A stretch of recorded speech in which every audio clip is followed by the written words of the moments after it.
Good morning here. This is Jodi with Source Mortgage Center, and I'm joined today by Susan Kramer, who's a realtor with Coldwell Banker out of Central Alberta. Thank you so much, Susan, for taking the time to be here. Oh, thanks for having me, Jodi. For sure.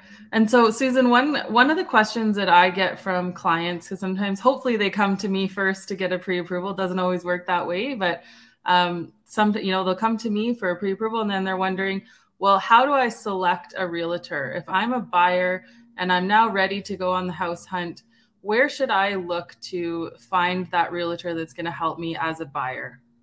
That's a really good question.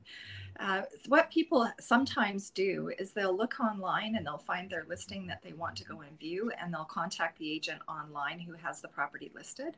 Or they may do a drive-by and they'll go right past that property. They see the sign out front and they call that number. Mm-hmm. That's called a sign call in the industry. And it's not a guarantee that you're going to get the best representation possible.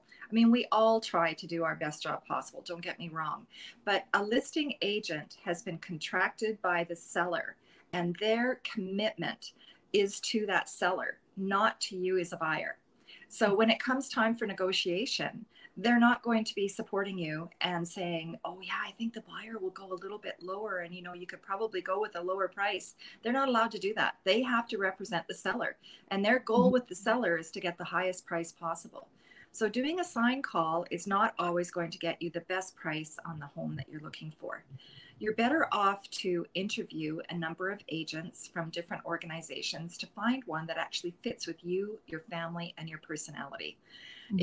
People are different, right? And it's like when you pick your friends, not everybody's your friend. And not that realtors are going to be friends, but you want to make sure that it's somebody you're compatible with and that you can work with, because for the next number of weeks and potentially months and sometimes even years, you're going to be working closely with that individual to find your next dream home. So it's really important that you get along, that you can trust them, and that you really feel that they're representing you to the best of their ability. So I think that's kind of it. Any questions? No, that's great, Susan, and makes a lot of sense. I know it is tempting to just call off those signs, but in the long run, you've got a point. It's much better for them to make sure that they choose somebody that's the right fit. Yeah. I think one more thing too, it's a buying agent, once they understand your needs, they can actually do a lot of the online searching for you too. Right. And sometimes we get to see things that that others don't. Like there's information that we're privy to that the public is not. And so by using a buying agent who understands your needs, it's even more likely that you're not going to waste your time looking at properties that really are not a fit.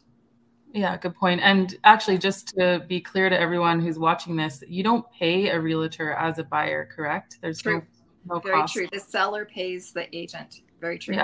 So again, there's no sense in not ensuring that you're getting the right fit, because this isn't somebody that you're actually paying out of pocket. Exactly.